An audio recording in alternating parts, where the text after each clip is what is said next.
सर्वसामान्यांच्या हक्काचा आवाज जागर जनस्थान। उद्धव ठाकरेंच्या शिवसेनेने आयुक्तांच्या घरासमोर वाजवले ढोल। औरंगजेबी पद्धतीने धुळे महापालिकेमार्फत मालमत्ता कर वसूल केला जाते। वसुलीच्या नावाखाली ढोल बडून धुळेकरांना बेअब्रू करण्याचे कारस्थान धुळे पालिकेने केले। याचा विरोध म्हणून आज शिवसेना ठाकरे गटाच्या वतीने धुळे महापालिकेच्या आयुक्ता अमिता दगडे पाटील यांच्या घरासमोर ढोल ताशे वाजवून त्यांचा यावेळी निषेध करण्यात आला। यावेळी शिवसेनेचे माजी आमदार अशोक धात्रक, माजी आमदार शरद पाटील, जिल्हा प्रमुख अतुल सोनवणे, महानगर प्रमुख धीरज पाटील, ललित माळी, अजय चौधरी यांच्यासह पदाधिकारी कार्यकर्ते मोठ्या संख्येने उपस्थित होते।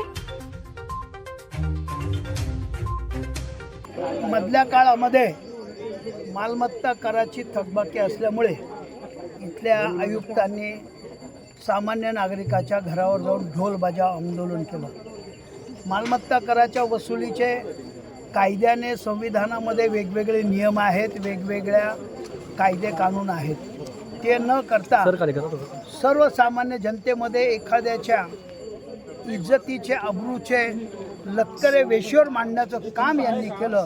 आज आम्ही इथे आलेलो आहोत की नागरिकांच्या घामाच्या पैशातून जो कर गोळा होतो त्याची उधळपट्टी आणि त्याच्यात फार मोठ्या प्रमाणावरचा भ्रष्टाचार या आयुक्तांनी व त्यांच्या आशीर्वादाने सर्व अधिकाऱ्यांनी केला आहे। आमची माहिती अशी आहे की काही ठिकाणी बोर न करता, पाण्याच्या विंधन विहिरी बोर न करता साधारणतः 300 कोटी रुपयाचं बिल काढलेलं आहे आणि हे काम न करता काढणारा त्याच्या वसुलीसाठी शिवसेनेची ही सगळे पदाधिकारी, शिवसैनिक, सर्व महिला आघाडी, युवा सेना ही सगळी जनतेला बरोबर घेऊन या ठिकाणी आलेले आहेत आणि ढोल बजाव आंदोलन याच्यातून इशारा आम्ही देत आहोत।